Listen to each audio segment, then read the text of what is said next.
Course in Miracles 365 Awakening to Love. I'm your host, Tomás Garza, and I'm delighted that you all are joining me today on Enlightened World Network, wherever you are from in the world. Now, we have had people watching literally from all over the planet, which is what we want. We want more people seeing this beautiful programming throughout the network. And we want more people having access to these wonderful tools, this wonderful programming. And if you know of people, if you're watching this live or on the replay, that would benefit from the programming that we offer here for all of these shows, the uplifting, positive, and spiritually compelling shows that we offer here on Enlightened World Network, please hit the share button. Yeah, whether you're watching this on the replay or live, doesn't make any difference. Yeah, let's share this and all of the programming out to as many people as we possibly can, because that's what it's all about. And I think that is going to be my word for the day, is sharing.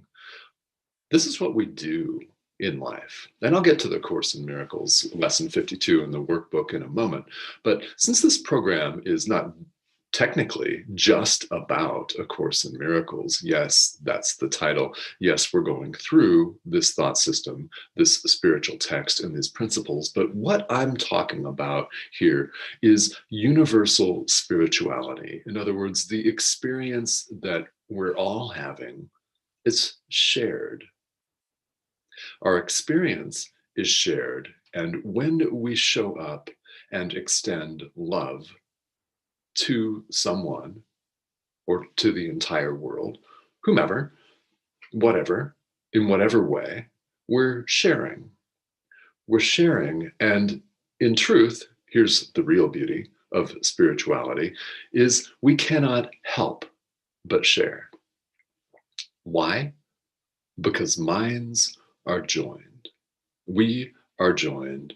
We are not separate, even though it may feel that way, maybe constantly, maybe it feels that way all the time.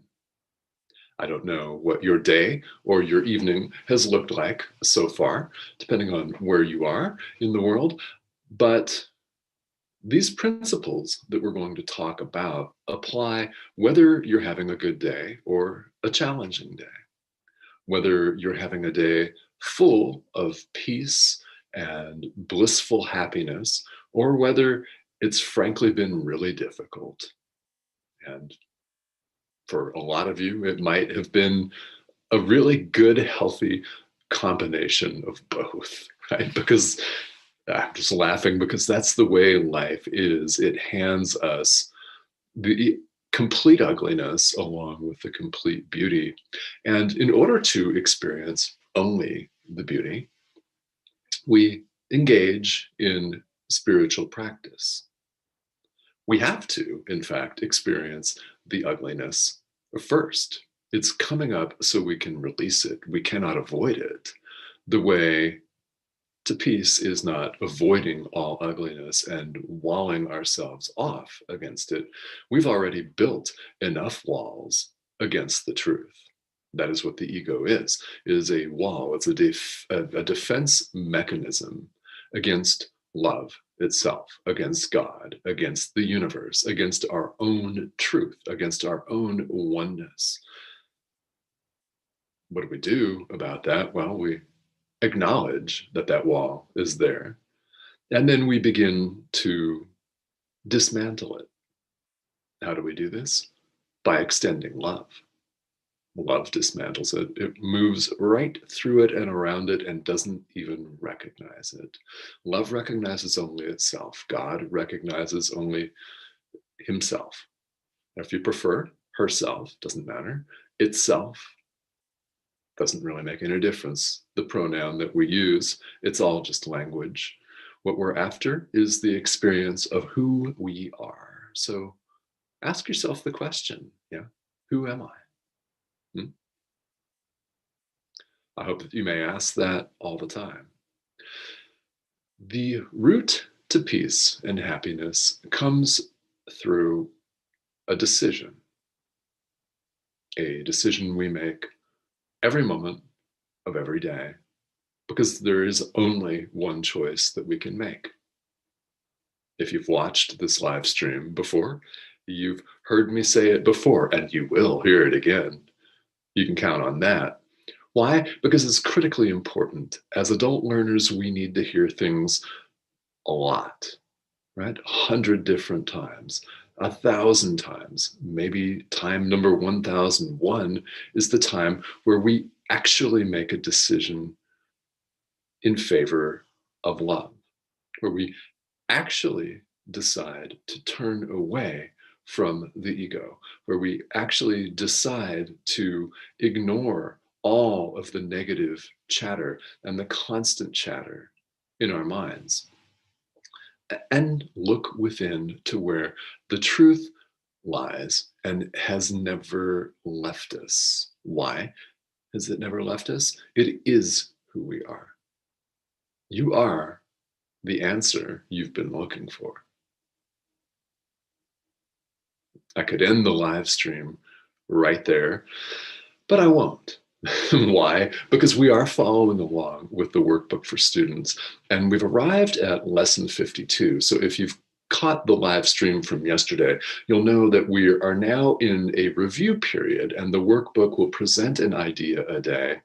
And it's presented 50 of them so far. Now, for the next several days, we'll be in a review period where we revisit some of the lessons. Some of them, you'll notice in the language of the workbook, are recast slightly.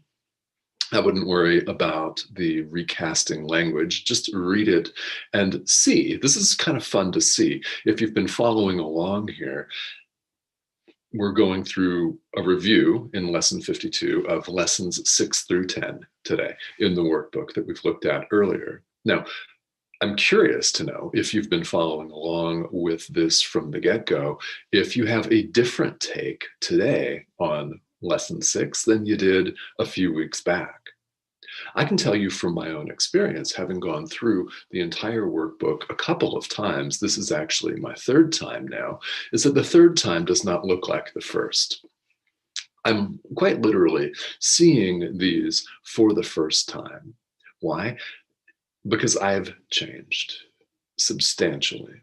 And I credit so much of this to this wonderful course, to spiritual practice and the commitment that I've made to myself, to forgiveness, to love, and to all of you as well.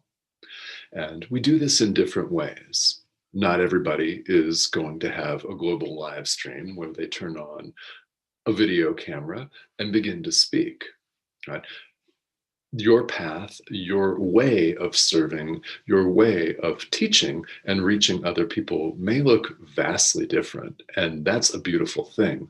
Why? Because there are people out there that will only resonate with your particular message. There are people out there in this world right now that need you, that are looking for you. You will connect with them. I may not connect with them. Our job as teachers is to show up and to teach, is to show up and to teach. My job is to turn on the camera and go live every day. The people that are supposed to watch will watch. The people that are supposed to find you will find you. In fact, the Course tells us as soon as we answer the call to awaken, in favor of love, everyone that's going to show up in this lifetime as our students will begin immediately looking for us. You answer the call, they'll look for you. Now, you can also put out some effort to find them. How do you do that? Well, show up and teach. That's how.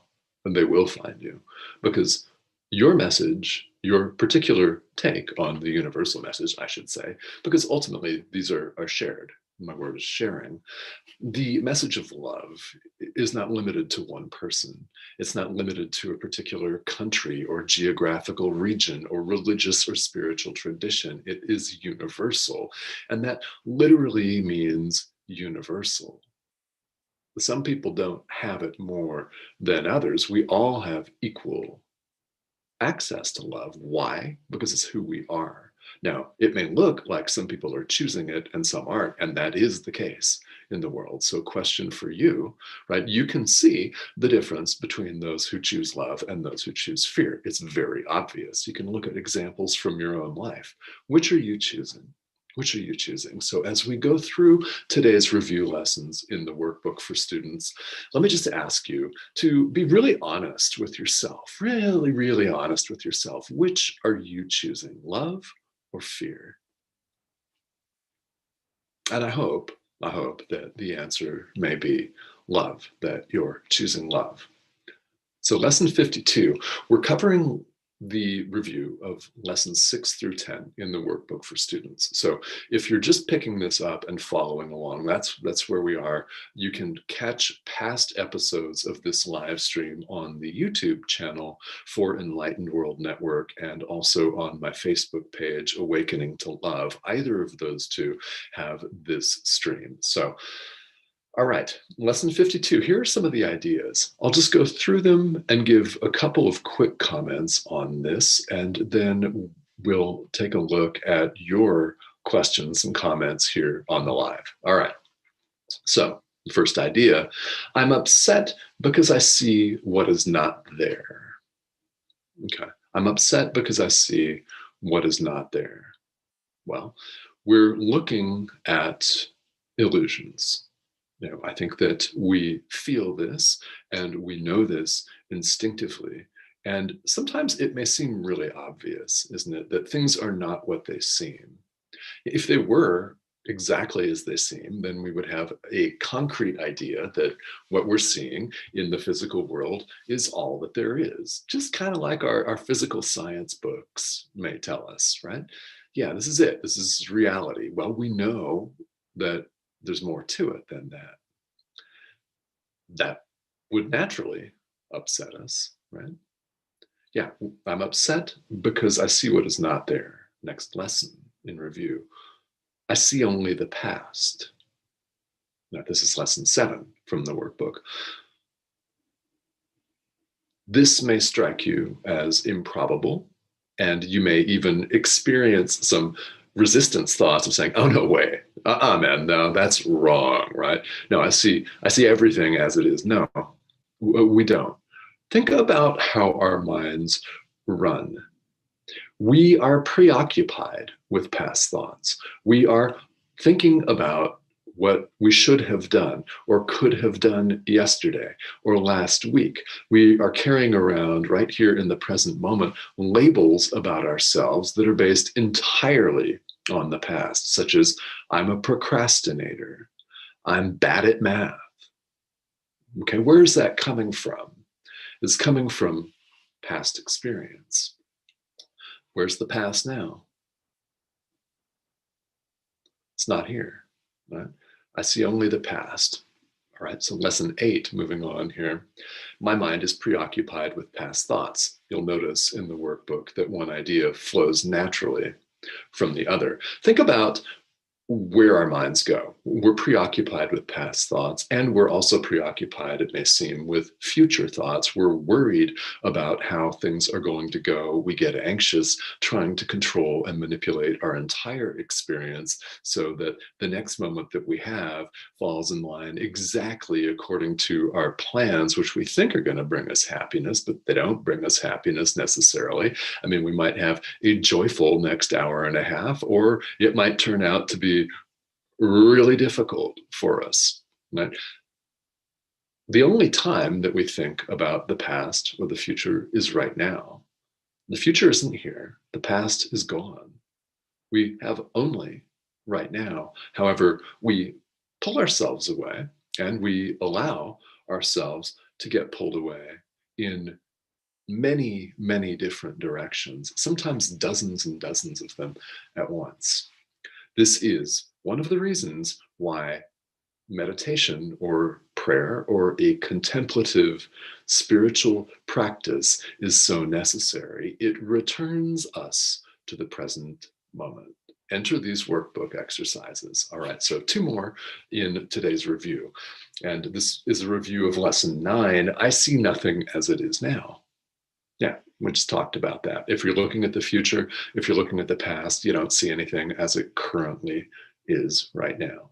All right. And the last lesson for today, which is lesson 10 from the workbook, my thoughts do not mean anything. All right. Well, if this is new to you, this may come as a bit of a surprise, maybe a bit of a shock. However it strikes you, here's what the course means. Here's what the workbook means by my thoughts do not mean anything. There are no private thoughts. Yeah, I said that.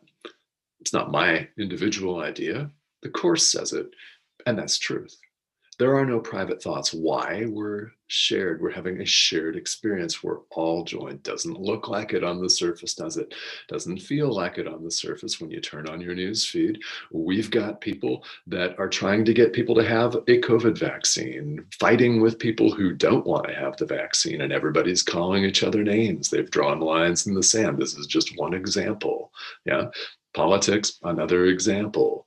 Differences of opinion between nations, another example. There are multiple examples in the world of people that appear to be having their own private thoughts. Well, there are no private thoughts. It says it here in the workbook in lesson 52. It says, I have no private thoughts. Neither do you.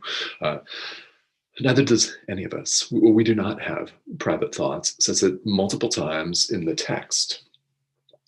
Yet that's all we seem to be aware of. So what do we do? Well, these thoughts don't mean anything because we know that we're seeing the past. We're dwelling on some time other than the present. And the present is all that exists. That's literally all that we have. So spiritual practice is about returning ourselves to this moment. This is where we go deep. This is where we experience the presence of love. It's where we bring all of our baggage and release it. This is where we forgive. We forgive ourselves. We forgive other people. We forgive circumstances, the entire world. This is where we forgive. There are no private thoughts.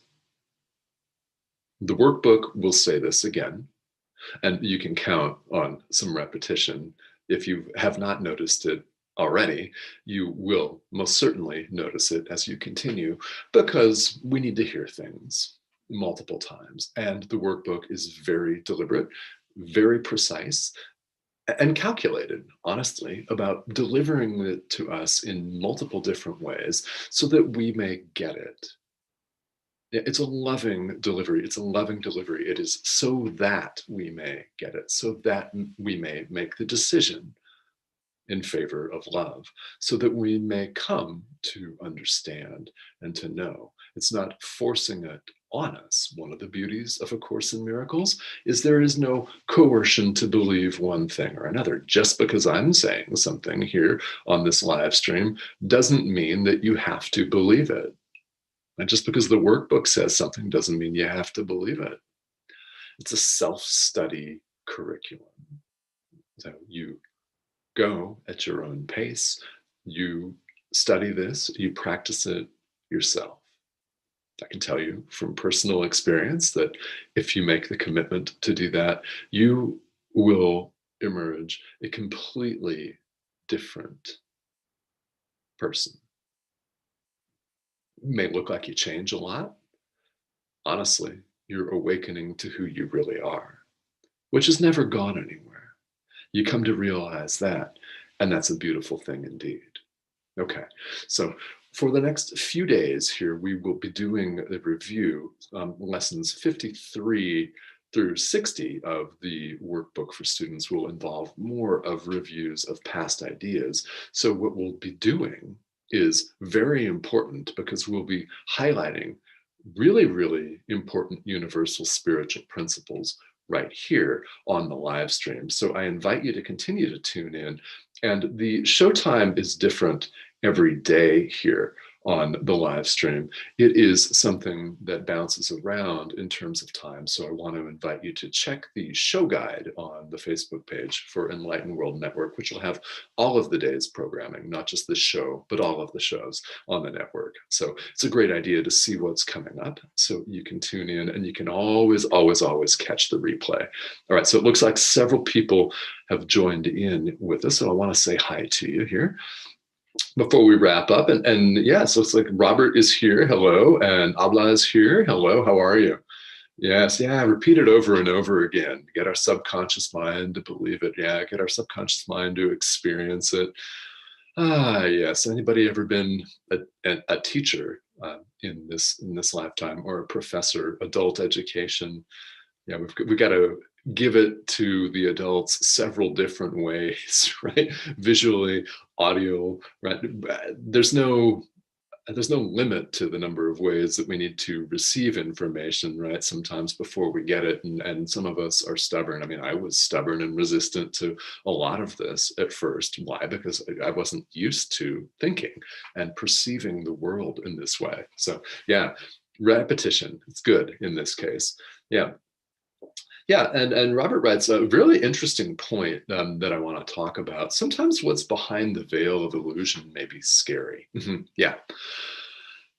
Yes, that is one of the reasons why people are reluctant to release all of this. It's why we're reluctant to forgive sometimes, is because we fear what's going to be if we let all this go. And a large part of this, and this has been a huge part of it in my experience, is that we're letting go of an ego identity. People might label themselves any number of different things. I'm a procrastinator. I'm this, I'm that. I'm something that, maybe we view as positive, maybe not. But whatever it is, we label and judge and pigeonhole and force ourselves into certain boxes, for lack of a better word, certain preconceived, predefined boxes that aren't who we really are. So to leave that box, if that's all you know, can be really scary. If you've lived your entire life inside a windowless room, when someone reveals to you that there's a window and opens it and the sunlight comes in, that might be quite shocking. Yeah. And that's why it can appear scary. How do we work through that? Well, we sit in it moment to moment and we ask for guidance. Yeah. Prayer is a beautiful thing, asking for your guides support and to show you what needs to be shown right now in any given moment is of critical importance, and it's really beautiful. And it helps because you're getting out of your own way. You're not saying, hey, I got this. My ego knows everything. Because that's what the ego would like you to believe, isn't it? And the ego wants us to be afraid. So we choose love and we choose love and we choose love. And then what appears to be fearful no longer appears fearful. And we just move past it as though it were never there. Why? It never was. All right. Yes, and so a lot of hello, everybody. Thank you all for tuning in. Hi, Lisa, and yeah, interesting. Some of the things that we see, right? I used the example of people going to town on each other, attacking each other about the pandemic and COVID vaccines and fear, and lots of fear-based thoughts out there. So I'm not going to express an opinion one way or another. However, I happen to agree with Jesus, okay, and the Holy Spirit, that if we choose love, then beautiful things will happen. Yeah, so that is my choice, is love. And that's a good barometer for us, isn't it? How do we know that we've chosen love? Well, how do you feel? Right? Do you feel expansive? Do you feel more open? Do you feel willing to extend love to people? Do you feel that you can't help but extend love to people? That's how you know that you've chosen love. Are you joyful? Are you exuberant? Are you boundless? Are you limitless? Well, yes, ultimately you are. Are you feeling that right now? Well, if you are, then you'll know that you've chosen love. If you are not, if you're contracted, if you're feeling sad, frustrated, scared, angry, afraid, lack, that is a sign that you've chosen fear. So rather than destroy yourself or beat yourself up for it, which is what we do, isn't it, as human beings, choose again. Choose love right now. Because all we have, once again, is the present moment. So we show up, we choose love right now. And if you don't believe it'll work, just try it. See what happens. See what happens. But pay attention to how you feel and be honest with yourself, right? Because that's what spirituality is all about. It's not about deceiving ourselves. Why? Because we've already been deceiving ourselves. So let's take a break from that and stop doing it altogether. Yeah. All right.